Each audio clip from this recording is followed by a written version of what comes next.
Halo guys, welcome back to my YouTube channel. Sahabat menyaksikan berita terhangat, viral, dan terpanas kini.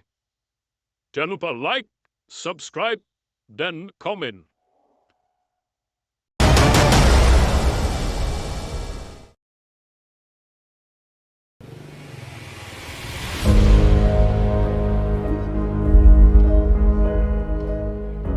Setelah puluhan tahun berdiri, perilaku bejat para pengasuh maupun pembina di salah satu panti asuhan di Tangerang, Banten akhirnya terbongkar.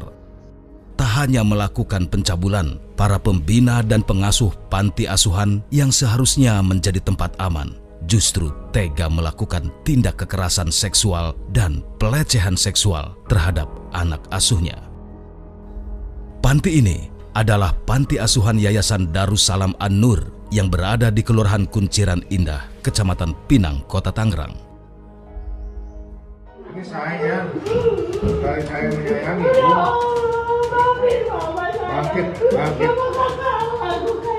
Bangkit. Perilaku bengis ini terungkap setelah beberapa anak panti yang menjadi korban bercerita kepada para donatur. Mendengar perilaku bengis pengasuh dan pembinanya, malam itu bersama dengan unit PPA, warga dan donatur panti kemudian mendatangi Panti Asuhan Darussalam An-Nur. Tujuannya satu, ingin mengevakuasi anak-anak panti yang diduga telah menjadi korban pencabulan hingga pelecehan seksual. Karena memang awalnya anak-anak di sini menjerit, anak-anak di sini berteriak dan menangis, ngadu sama saya. Mereka dianiaya, ada yang disabetin, dipukul sama sapu sampai patah. Itu KDRT, itu kekerasan pada anak. Tapi yang lebih menjijikan dan menyakitkan hati saya, mereka dilecehkan, mereka dicabuli, mereka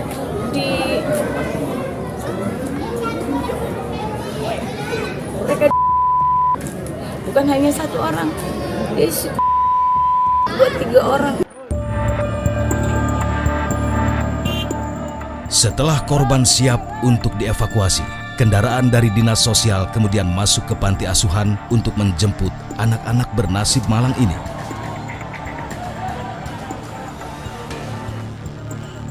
Satu persatu, anak-anak panti ini kemudian dievakuasi.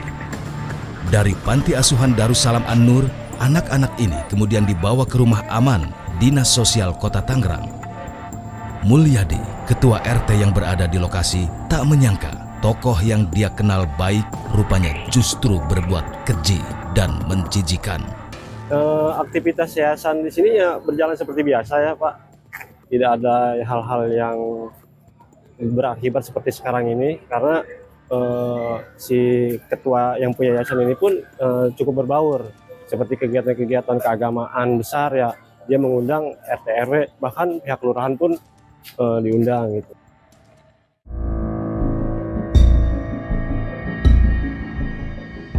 Dari data RT, jumlah anak asuh panti ini ada sebanyak 30 orang dengan rentang umur yang beragam. Mayoritas adalah laki-laki. Dari 3 bulan dan sampai dewasa ada. Ada yang yatim piatu, ada yang juga duafa. Dari yang saya ketahui sekitar 30.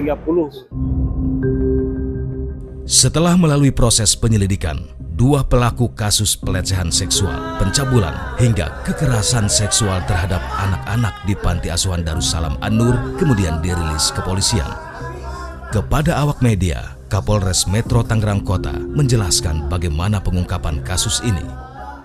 Pengungkapan ini diawali dari penerimaan laporan pada tanggal 2 Juli 2024. Kami SPKT Polres Metro Tangerang Kota menerima laporan dari saudari Fatimah yang merupakan kerabat salah satu korban, yaitu saudara RK usia 16 tahun. Pada saat itu kita langsung melakukan pemeriksaan visum, kemudian kita lakukan proses penyelidikan dengan melakukan pemeriksaan terhadap saksi-saksi. Pada saat itu kurang lebih 11 orang. Korban kebejatan Sudirman CS diperkirakan lebih dari 10 anak. Kemudian dari hasil pemeriksaan dan saksi-saksi berjumlah 11 orang, kita menemukan fakta baru bahwa ada korban lain, yaitu saudara J dan M. Kemudian setelah itu kita lakukan pemeriksaan terhadap saudara J dan M ini, kembali kita dapati ada 4 korban lainnya, yaitu saudara DZ, FMK, MS, dan AK. Kemudian dari 7 orang tersebut itu terdiri dari 4 orang anak-anak dan 3 orang dewasa. Para pelaku ini tak lain adalah Sudirman yang berperan sebagai pembina panti asuhan dan 2 pengasuh panti asuhan, yaitu Yusuf Bahtiar dan Yandi Supriyadi. Namun Yandi hingga kini masih DPO. Kepada awak media, Kapolres menunjukkan foto Yandi, salah satu predator seksual yang masih buron. Masyarakat apabila mengetahui keberadaan saudara Yandi Supriyadi ini, ya, bisa melaporkan kepada kita.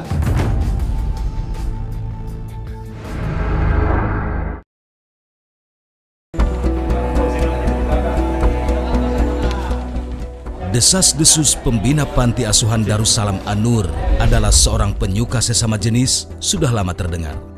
Sebagian warga cukup tahu bagaimana sepak terjang para pelaku, namun kerap kesulitan untuk mencari korban yang mau melaporkan.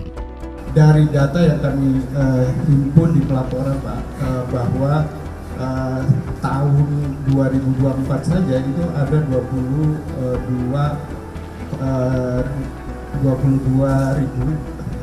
korban kekerasan terhadap anak. Ini menjadi perhatian bagi kita semua, ini peringatan gitu ya, bahwa kekerasan terhadap anak itu tadi yang disampaikan oleh Pak Kadin itu memungkinkan terjadi karena anak adalah kelompok rentan karena tadi anaknya, karena sifat dan karena usianya yang masih anak, dan apalagi anak-anak yang tadi dalam kategori yang dititipkan. Oleh karena itu ini menjadi penting. Untuk mengetahui kondisi apa yang terjadi di dalam panti asuhan Yayasan Darussalam An-Nur, saya mencoba untuk menemui salah seorang warga yang tahu betul kondisi di dalam panti asuhan. Meminta untuk dirahasiakan identitasnya. Kepada kami, AN bercerita tentang apa yang terjadi di dalam panti. Ini kayak semacam menciptakan suatu kaum. Perilaku-perilaku yang dia tahu diajarin ke anak-anak didiknya. Bahkan ada korban yang bercerita, dia yang tadinya korban disuruh main juga sama korban lain. Jadi benar-benar menciptakan suatu kaum, itu menciptakan suatu kebiasaan di situ. Bahkan ketiga pelaku telah menjadwal aktivitasnya setiap hari. Itu terjadwal. Terjadwal Senin sampai Minggu dia siapa aja. Udah ada jadwal. Bahkan kalau tuh korban gak mau, misalnya pura-pura tidur, dibopong sama para pengurus, diantarin ke kamar. Ke kamar si Abi. Begitu Mas, begitu kejamnya ini pelecehan seksual ini. Terjadwal, terstruktur. Senin misalkan jatahnya si Dirman, Kamis jatahnya si Yusuf, Minggu itu jatahnya si Yandi. Seminggu 3 kali dipakai. Ya, bahkan seminggu satu orang itu bisa 3 kali dipakai. Jadi dia merasa dirinya itu bukan manusia. Lalu sejak kapan dugaan praktek sesama jenis ini terjadi di panti asuhan Yayasan Darussalam An-Nur? Kalau kejadiannya kita tahu sekitar 20 tahun lalu ya Mas ya, di mana anak-anak pengajian itu ada desas-desus kalau ada yang dilakukan pelecehan seksual. Cuman karena korban gak berani ngomong, nggak ada bukti gitu, pada diam aja Mas. Jadi kita mau lapor juga nggak bisa. Ada anak yang mengeluhkan sakit, Cuma langsung ditepis oleh Habib Sudirman ini ditepis, kamu jangan aneh-aneh begitu. Jadi untuk mencari tahu lebih dalam ya udah dicekal dulu, udah dijegat dulu oleh si Habib Sudirman ini gitu.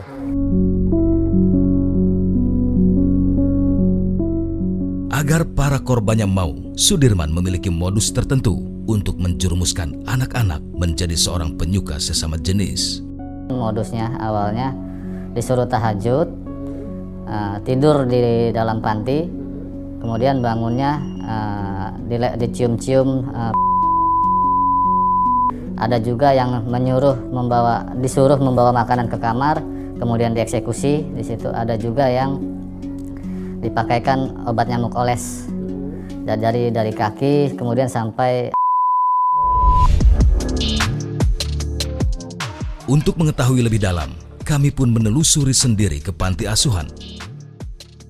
Panti asuhan Yayasan Darussalam An-Nur milik Sudirman berlokasi di Kelurahan Kunciran Indah, Kecamatan Pinang, Kota Tangerang. Berawal dari rumah inilah Sudirman membangun panti asuhannya. Di rumah ini terdapat tempat pendidikan agama bagi anak-anak dan juga musola.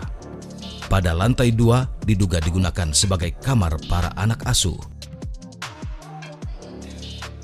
Seiring dengan banyaknya kepercayaan yang didapat dari donatur, Sudirman kemudian memperluas area panti asuhan ke lokasi lain. Ia juga membangun gedung baru dengan tinggi 3 lantai. Dan di gedung inilah berdasarkan kesaksian korban, ketiga pelaku kerap melakukan pelecehan hingga kekerasan seksual kepada anak-anak panti asuhan. Hasil penelusuran kami, doktrin Sudirman terhadap anak asuhnya begitu mengerikan. Sudirman bahkan memperbolehkan kegiatan berhubungan badan sesama jenis terhadap para anak asuhnya. Selain itu, Sudirman juga memberi pemahaman kepada para anak asuhnya bahwa dosa berhubungan badan sesama jenis bisa dihapus dengan cara bersedekah saja.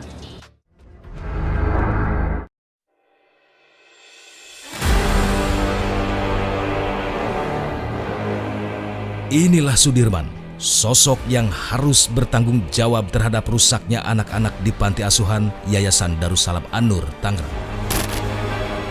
Di balik sosoknya yang ramah, agamis, dan seolah peduli dengan anak-anak, Sudirman rupanya memiliki kebiasaan dan perilaku yang mengerikan. Yang kita semua tahu, Sudirman ini orang tuanya sudah tidak ada. Dia itu memang dari muda mendedikasikan hidupnya untuk ajar mengajar. Seperti ya, ngaji sore, mungkin kan kalau seperti kita tahu waktu zaman kecil ya. Nah, semakin banyaknya santri yang mau diajar sama dia bukalah rumah itu menjadi Yayasan Panti Asuhan Darussalam An-Nur. Nah, dari situ terus berkembang, banyaklah donatur, banyaklah anak-anak yang dia rekrut, bahkan wilayah pun banyak kok yang dia rekrut. Selain suka melakukan pencabulan dan pelecehan seksual terhadap anak asuhnya, di panti asuhannya, Sudirman telah menciptakan generasi predator anak. Dia merusak 3 kakak pembina di sana. Si yang sekarang DPO, Alif, Yusuf sebagai tersangka yang sudah diamankan, satu lagi inisialnya L. Oke. Mereka ini kan sudah rusak sama si Sudirman. Sudah melakukan hubungan seperti itu sama si Dirman. Nah, mereka ini, yang 2 ini jadi tersangka, sudah banyak anak-anak di bawahnya. Nah, itu kan anak-anak bervariasi, mulai dari usia 10 tahun, 12 tahun, 9 tahun, 7 tahun, itu kan banyak. Dan di bawahnya mereka ini, adik-adik ini, juga ada beberapa yang sudah jadi predator juga, Mas. Di panti asuhannya, Sudirman bahkan telah melecehkan sebagian besar anak-anak asuhnya, termasuk anak kecil. 90%. Jadi yang sampai hari ini saya masih tunggu hasilnya itu 2 orang. Jadi satu itu masih baby, kayaknya memang tidak mungkin, usia 1 bulan. Ya, yang paling kecil ini inisialnya A, itu usia 8 tahun, 7 sampai 8 tahun. Lagi nunggu hasil visumnya. Oke. Tapi diperkirakan itu juga jadi korban. Iya, saya harap enggak sih. Saya harap enggak, karena tinggal dia aja harapannya. Oke. Yang Jadi lain selain itu sudah terkontaminasi. anak-anak yang dirusak sama dia bukan 1-2 orang. Sampai hari ini sudah terhitung itu 25 anak.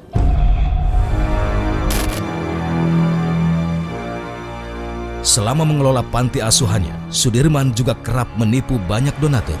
Salah satunya adalah mengaku bahwa anak yang ada di panti asuhannya merupakan anak yatim piatu. Namun setelah ditelusuri, anak-anak ini masih memiliki orang tua.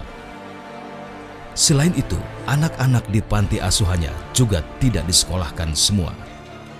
Yang bikin saya marah sekali sebagai donatur, kita ini kan semua para donatur ini kan mau yang terbaik untuk anak-anak, karena kita tahu anak-anak ini tidak punya orang tua, kan seperti itu. Dia melakukan kebohongan, ternyata anak-anak itu tidak semuanya yatim piatu. Seperti itu. Lalu dia bilang anak-anak disekolahin semua, faktanya juga tidak. Jadi nggak sekolah juga? Tidak semua anak disekolahin, jadi hanya beberapa, dan itu pun ya anak-anak yang bagi mereka itu kesayangan. Belakangan baru juga diketahui bahwa menampung anak-anak juga merupakan modus Sudirman untuk memenuhi hasrat seksualnya yang menyimpang. Jadi anak-anak ini diterima sama si Sudirman ini dalam usia yang relatif masih kecil-kecil. Yang mereka 9 bulan ada, buktinya kayak yang terbaru ini kan umur 2 minggu gitu loh. Bahkan yang mungkin TK ada, tapi kebanyakan memang dari kecil. Jadi mungkin disitulah fase dia bisa mendoktrin anak-anak untuk memberitahu kegiatan-kegiatan yang di luar normal, agar anak-anak ini kan nggak paham ini sebenarnya normal atau tidak. Terungkapnya kasus pelecehan seksual di Panti Asuhan Darussalam An-Nur Tangerang seperti petir di siang hari.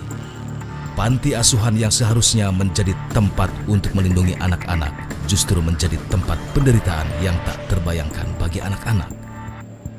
Untuk bisa tidak terulang lagi, maka kita semua punya tanggung jawab untuk memastikan di lingkungan kita, kalau seandainya ada tanda-tanda yang mencurigakan beroperasinya sebuah lembaga yang kemudian ada anak, lalu kemudian ada aktivitas yang mencurigakan, segera laporkan. Karena prinsip tadi, semua lembaga yang mengasuh anak itu harus terdaftar ke institusi yang berwenang. Kalau tidak terdaftar, maka dia tidak punya hak untuk beroperasi.